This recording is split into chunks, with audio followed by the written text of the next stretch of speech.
Every day I'm lucky enough to hear people declaring their day ones from alcohol, even though most do it with shame.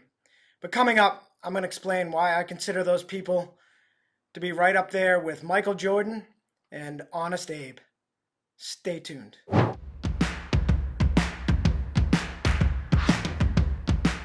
So I was inspired to speak on this because there was a guy in my sober community that recently shared that he had 150 days sober and he slipped.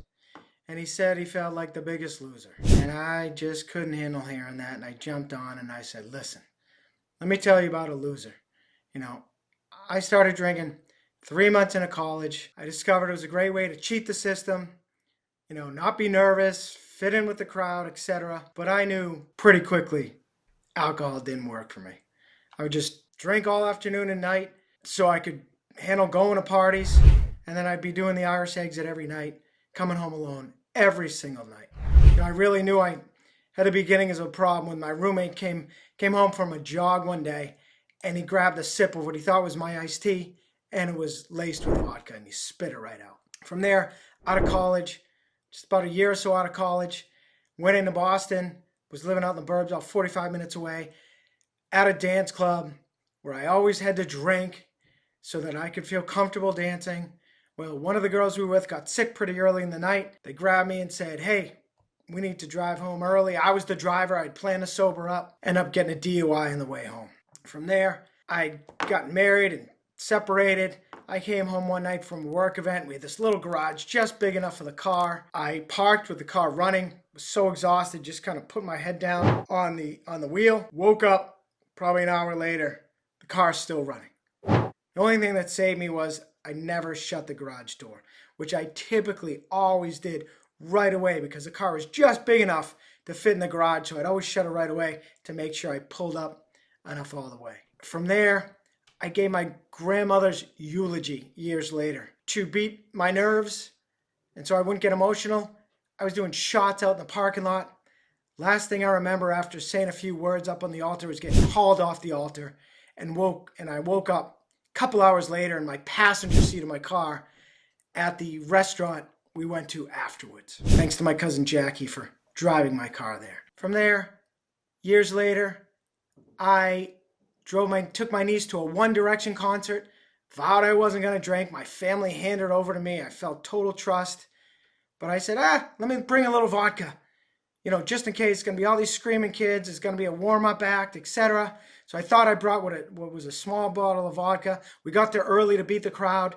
We went to a bowling alley on the premises, had a couple beers there, ended up, sipping on my vodka throughout the concert. We're walking out of there. Totally didn't realize due to how, all the noise and all that and just slowly sipping, what turned out to be a much bigger little bottle than I thought. We were crossing a highway to get to the parking lot on the other side. I tripped right in front of some state troopers, vowed to him that I was not driving, and then my sister was picking my niece up. He made me get my sister on the phone, and then I was in such a drunken state that I thought I was going to convince my sister to tell the cop that she was in fact picking her up so that he would let drunken me go to presumably drive her home. I ended up being put in handcuffs and put in protective custody. Later found out my niece was also brought to those same barracks and got a ride home luckily from one of my sister's neighbors that was at the show. To this day, I'd love to think I would have got to the car and come to my senses and not driven. I knew a neighbor or an old high school friend that was going to be there at the show. I would have tried to contact her, especially because we were going to my mother's to stay over that night. Bottom line, who can say? And that was an absolute rock bottom. Although it still took me almost a year from there, to actually give up drinking, which I did for 3.5 years until I foolishly thought I could try to drink normally again and have been in 6 years of hell ever since. Bought a pizza shop, worst thing you can do. Got hammered there practically every night. Luckily, it was just down the street. During COVID, we got bombarded with business. It was awful. And it got to the point that a little over 2 years ago, my mother insisted to show up in my house and give me basically a mini intervention. My sister knew some locals that had told her I was slurring at my pizza shop. And I vowed from there I was not going to drink again. And I meant it. As I like to say, my mother tried to make me go to rehab and I said no, no, no. But I vowed to get help. From there, I made it 63 days until I had a great successful day at the pizza shop and decided to celebrate by drinking.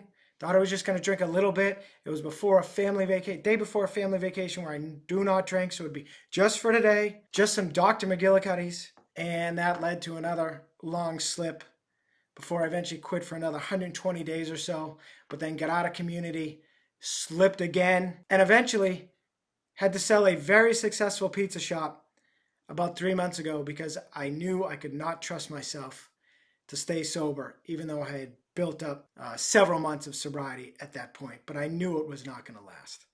So I said to him, let me tell you about feeling like a loser. Here I am. But here I am now, almost 9 months sober, and right back where I was when I quit for 3.5 years, and I'm never going back.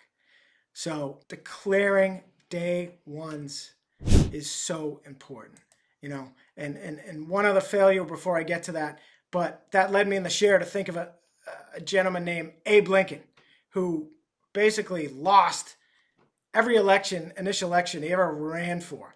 He was defeated for state legislator. He failed in business. His sweetheart died very young. He had a nervous breakdown. He was defeated for speaker.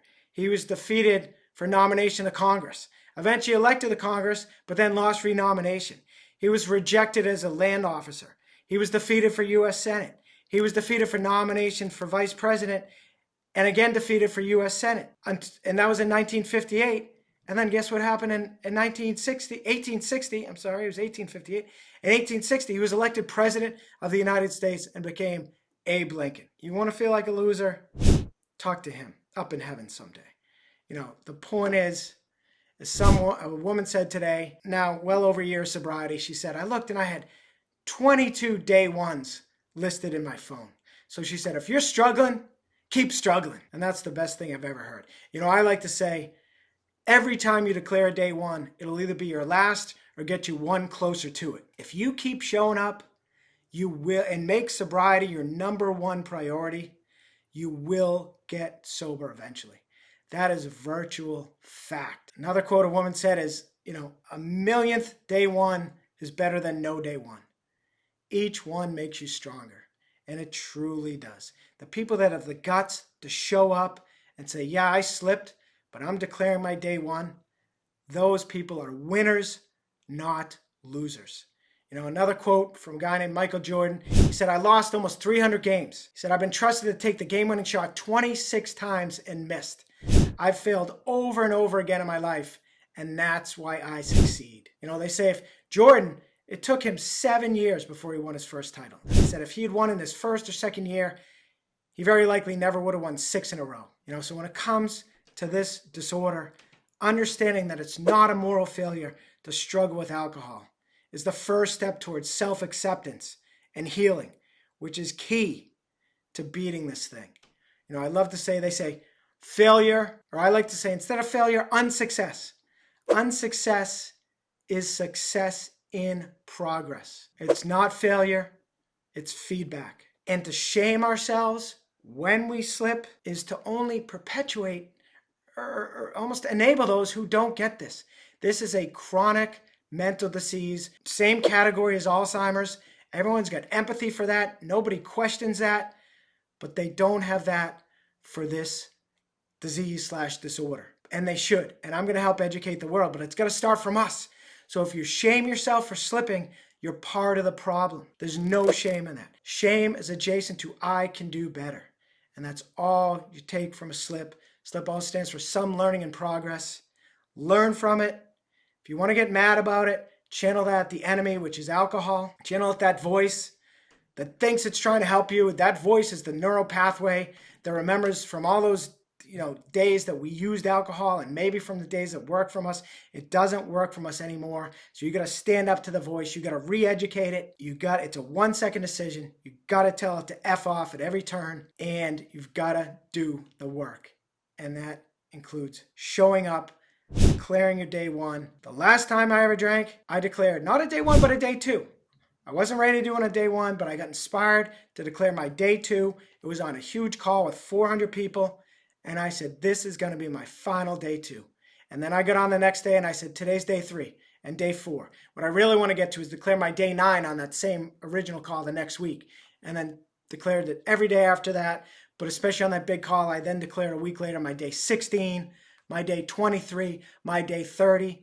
And I kept declaring from that. And I still now give what I call daily acceptance speeches.